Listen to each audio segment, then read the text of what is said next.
मसालों का इतना बेहतरीन कम्बिनेशन कि खाते ही आपके मुंह से वाह निकलेगा। दलीम बनाना कोई भी मुश्किल काम नहीं है, बल्कि इस रेसिपी को देखने के बाद ये आपके बाएं हाथ का खेल होगा। बिस्मिल्लाहिर्रहमानिर्रहीम, अस्सलामुअलैकुम। खुश रहें, आबाद रहें, जहाँ भी रहें हैप्पी रहें और हेल्दी रहें। तो मैं हूँ फ़ायज़ा और वेलकम करती हूँ आपको चटपटे पकवान में। आसान दलीम की रेसिपी आज आप लोगों से शेयर करूंगी, इतनी कि देखकर और बनाकर आपका दिल खुश हो जाएगा। तो ना ही बहुत सारे खड़े गरम मसाले कि हलीम खाते ही गले में लगना शुरू हो जाए। परफेक्ट कम्बिनेशन के साथ बनाएंगे आज परफेक्ट रेसिपी। तो रेसिपी को एंड तक देखें, अच्छी लगे तो लाइक कर दें और चटपटे पकवान को सब्सक्राइब भी कर लें। तो चलें फिर दलीम बनाना स्टार्ट करते हैं। अच्छा, सबसे पहला काम जो हमने करना है वो है दालें और अनाज को भिगोना। तो एक बड़ा सा बर्तन ले लें और उसमें डालें आधा कप के बराबर मसूर की दाल। मैं मेजरिंग कप का इस्तेमाल कर रही हूँ, आप घर में चाय पीने वाला कोई भी मीडियम साइज़ का कप सेट कर लें। आधा कप ही मूंग की दाल का इस्तेमाल करूँगी और इसमें शामिल करेंगे आधा कप चने की दाल। आधा कप के बराबर इसमें डलेगी माश की दाल। तो ये चारें दालें सेम क्वांटिटी में आप लोगों ने डालनी है। इसके अलावा चावल भी इस्तेमाल करूँगी। आधा कप मैं बासमती चावल इस्तेमाल कर रही हूँ, आप लोग टूटे हुए चावल भी ले सकते हैं, कोई इशू नहीं है। चलें जी, अब आधा कप मेरे पास है जौ का दलिया। हर जगह से आपको आराम से मिल जाएगा। साबित जौ डालने के बजाय आप जौ का दलिया डालेंगे ना, हलीम जल्दी से बनकर तैयार होगी। 1 कप के बराबर मैं डालूँगी इसमें गंदम का दलिया। साबित गंदम डालने की बजाय गंदम का दलिया इस्तेमाल करेंगे ना तो जल्दी से गल भी जाएगा और ज़्यादा भिगोने की भी ज़रूरत नहीं पड़ेगी। ये आपको हर जगह से आसानी से मिल जाएगा, ख़ास तौर पर आटे वाली चक्की होती है ना, वहाँ से आराम से मिल जाएगा। तो ये है टोटल अनाज और दालें, जिसे हमने 2 से 3 पानी में बहुत ही अच्छे तरीके से धो लेना है। पहले दालों को चुन लें ताकि इसमें से कंकर वगैरह निकल जाए। धोने के बाद आप दालों को भिगो दें 4 से 6 घंटे के लिए, काफ़ी रहेगा। पूरी रात भी भिगोने की ज़रूरत नहीं है। आजकल गर्मियां हैं ना, पूरी रात भिगोएंगे तो दालों में स्मेल आ जाएगी। मैंने 6 घंटे के लिए दालों को भिगोया था। अब देखें दालें अच्छे तरीके से फूल चुकी हैं। इसमें जो हमने अनाज डाला था वो भी अच्छे तरीके से फूल चुका है, दालें नरम पड़ चुकी हैं। चलें जी, अब इस अनाज और दालों में डालूंगी मज़ीद कुछ चीज़ें। तो सबसे पहले तो डालने लगी हूँ मैं इसमें हल्दी, तकरीबन ½ टीस्पून शामिल कर दें। 1 टेबल स्पून के करीब इसमें नमक डालेंगे। इसके अलावा इसमें शामिल करूँगी मैं तेज़ पत्ते, तो 3 से 4 छोटे साइज़ के तेज़ पत्ते भी ऐड कर दें अच्छी खुशबू के लिए। पानी डालेंगे तकरीबन 3 लीटर के बराबर। और ये तो मैं आपको बताना ही भूल गई कि कुल मिलाकर अनाज और दालों का वज़न 1 किलो के बराबर है। तो मैं 3 लीटर पानी का इस्तेमाल कर रही हूँ। साथ के साथ 3 से 4 टेबल स्पून कुकिंग ऑयल भी डाल दें। क्या होगा, दालें उछल कर बॉयल होकर बाहर नहीं निकलेंगी। आप दालों को प्रेशर कुकर में भी गला सकते हैं, मैं पतीले में गलाने लगी हूँ। तो फ्लेम को ऑन करें और दालों को चढ़ा दें। तो जैसे ही दालों में बॉयल आएगा, ऊपर झाग बनना स्टार्ट हो जाएगी। बस क्या करें, चम्मच की मदद से ही इस झाग को रिमूव कर लें। झाग को रिमूव करना ज़रूरी है, इससे एसिडिटी नहीं होगी और गैस ट्रबल भी नहीं होगा इंशाअल्लाह ताला। बस दाल में बॉयल आ जाए तो इसे पकने के लिए छोड़ दें 2 से ढाई घंटे के लिए, जब तक हम कोरमा तैयार कर लेते हैं हलीम के लिए परफेक्ट किस्म का। तो यहाँ पर मैं प्रेशर कुकर का इस्तेमाल कर रही हूँ। 1 कप कुकिंग ऑयल लेंगे और इसमें डालेंगे तकरीबन ½ टेबल स्पून के करीब काली मिर्च, साबित काली मिर्च का इस्तेमाल कर रही हूँ। 4 से 6 दाने छोटी इलायची के और 5 से 6 छोटे टुकड़े दालचीनी के। अगर एक बड़ा टुकड़ा हो ना तो वो शामिल कर लें, काफ़ी रहेगा। 2 मीडियम साइज़ के प्याज लें और बिल्कुल बारीक सा स्लाइस करके शामिल कर दें। अब हमने इन मसालों के साथ फ्राई करना है प्याज को, इतना कि इसका कलर प्यारा सा लाइट सा गोल्डन हो जाए। तो देखें प्याज का कितना खूबसूरत सा कलर आ चुका है। बस जी इसी स्टेज पर शामिल करेंगे इसमें बीफ।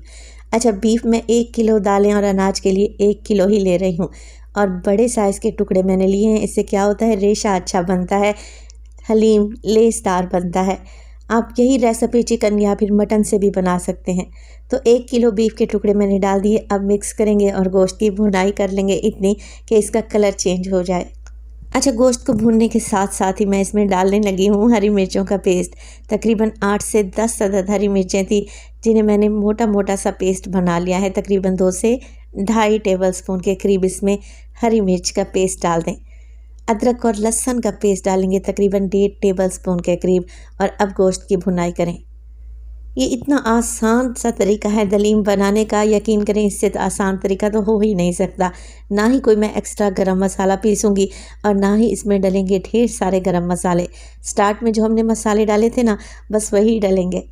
तो देखिए 3 से 4 मिनट के लिए मैंने गोश्त को भून लिया अदरक लहसुन और हरी मिर्च के साथ। अब इसमें डालेंगे पाउडर मसाले। तो 1 टेबलस्पून नमक डालूँगी, याद रहे 1 टेबलस्पून मैंने दालों में भी ऐड किया था।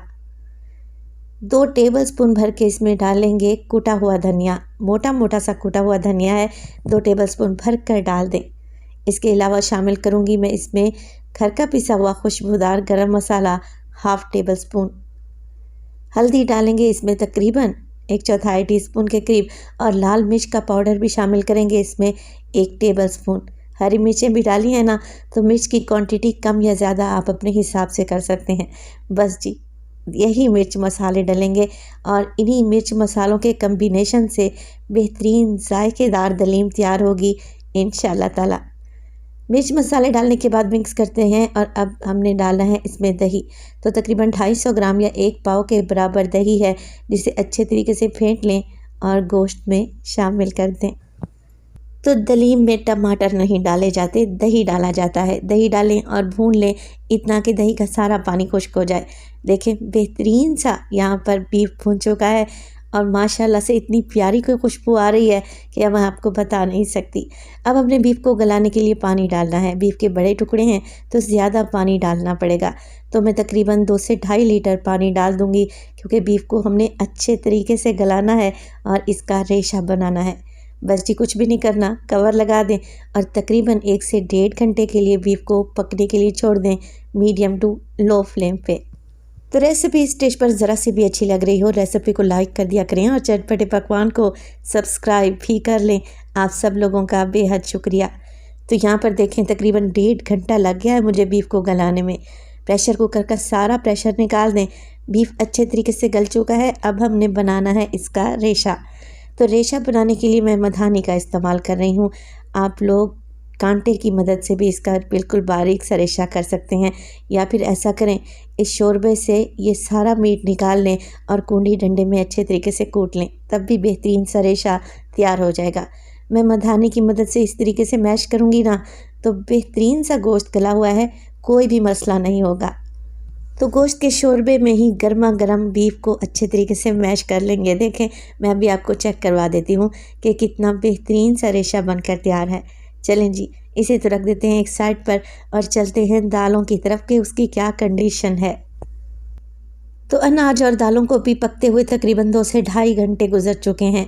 पानी जो मैंने इसमें डाला था, मज़ीद पानी ऐड नहीं किया। अब दालें अच्छे तरीके से गल चुकी हैं।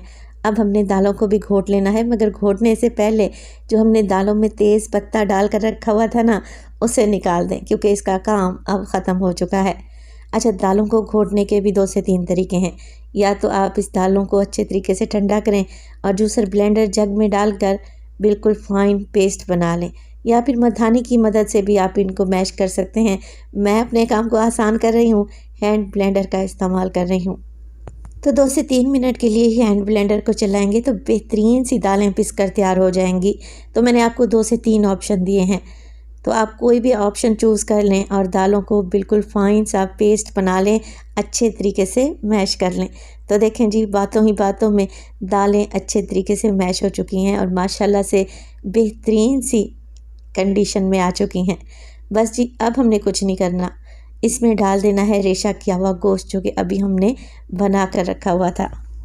तो शोरबे समेत ही गोश्त का सारा रेशा दलीम में शामिल कर दें। अब हमने करना है इसको मिक्स, तो मैं उसी मधानी का इस्तेमाल करूँगी। अभी देखें मैंने फ्लेम को ऑन नहीं किया, काउंटर पर ही दलीम रखी हुई है।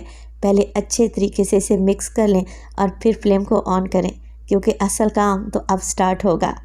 देखें अच्छे तरीके से मिक्सिंग हो चुकी है। अब मीडियम टू लो फ्लेम पे दलीम को पकाएंगे तकरीबन 30 से 35 मिनट के लिए, और वो भी इस तरीके से घोटते हुए। यहाँ पर आपको मेहनत करनी है, जितना अच्छे तरीके से घोटेंगे ना दलीम, उतना ही लेसदार और शानदार बनेगा। अगर आपसे कोई कहे कि दलीम बनाना 15 से 20 मिनट का काम है, तो बिल्कुल झूठ है, गलत है। इस दलीम को बनाने में मुझे पूरा दिन लग गया है। माशाल्लाह से बेस्ट रिज़ल्ट मिलेंगे अगर आप मेरी रेसिपी को फॉलो करेंगे। तो देखिए दलीम को घोटते हुए मुझे तकरीबन 45 मिनट गुजर चुके हैं। अच्छा रेशा बन गया है और आप ज़रा चेक करें दलीम कितना ज़बरदस्त लग रहा है, एकदम मार्केट स्टाइल। अभी मैं आपको चेक करवा देती हूँ। तो मीडियम टू लो फ्लेम पे मैंने तकरीबन 40 से 45 मिनट के लिए इस दलीम को घोट लिया है। अब आप लोग ज़रा चेक करें, बन रहा है ना रेशा, बेहतरीन परफेक्ट रेसिपी है। बाजू तो मेरे थक गए हैं, खैर कोई मसला नहीं, आप लोगों से परफेक्ट रेसिपी भी तो शेयर करना है। तो इसी स्टेज पर आप फ्लेम को ऑफ कर दें क्योंकि ये दलीम ठंडा होने के बाद मज़ीद गाढ़ा होगा।